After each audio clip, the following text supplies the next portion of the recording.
Is Lewis Hamilton's legendary partnership with Mercedes beginning to crumble after a disastrous Qatar Grand Prix? The race was marred by penalties, mistakes, and heated radio exchanges. The seven-time world champion's frustration was on full display in front of millions of viewers. But the real question is, was it just a bad race, or did Mercedes fail to give Hamilton the tools to succeed? Has the team that once propelled him to the top become a liability holding him back? The signs of trouble were there before the lights came up. Starting sixth, a world away from the front-row battles that once defined his career, Hamilton was headed for disaster as soon as the race began. He jumped the start, dropped to ninth, and was handed a 5-second time penalty. A rare and glaring mistake for a driver known for his composure under pressure. As the race wore on, Hamilton seemed to be battling not only his rivals, but also his own car. A puncture on lap 35, initially caused by debris from Alex Albon's wing mirror, ruined his race. As he crawled back to the pits, Hamilton's frustration grew. After the race, he said the incident reflected deeper problems with his car. "I didn't see any debris, to be honest. The car was understeering, and it's not the first time we've had a front wing. This time I got caught right at the pit entrance. It felt like a failure waiting to happen," said Hamilton. The puncture was only the beginning of the chaos. Under the safety car, Hamilton was caught speeding in the pit lane. The resulting drive-through penalty wiped out his chances of scoring points and sent his frustration through the roof. In a rare, emotionally charged radio exchange, Hamilton pleaded with his engineer, Peter Bonington, to stop the race.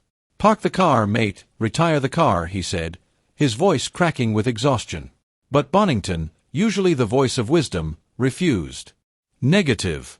If you want a 5-second penalty in the next race, go ahead.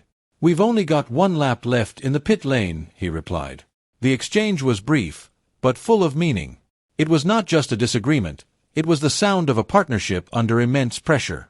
For years, Hamilton and Bonington have been models of driver-engineer synergy, but in Qatar that relationship appeared to be fraying for the world to see. Hamilton was more subdued but reflective after the race. He took responsibility for his jump start, but explained that the day's events were part of a larger pattern. "It was my fault at the start. I shouldn't have jumped the lights. The tire blowout was unfortunate and the speeding penalty was annoying. We gave it our all, but it's been a season where things haven't gone right. I'll bounce back in Abu Dhabi, but it's been tough." Hamilton also played down hopes of his final race with Mercedes, suggesting he was already thinking about the future. "I don't think we're going to finish on a high. This last race doesn't change anything. The important thing is to show up, give everything and learn from this experience. But it's definitely time to move on." Moving on carries considerable weight as his much-anticipated move to Ferrari looms.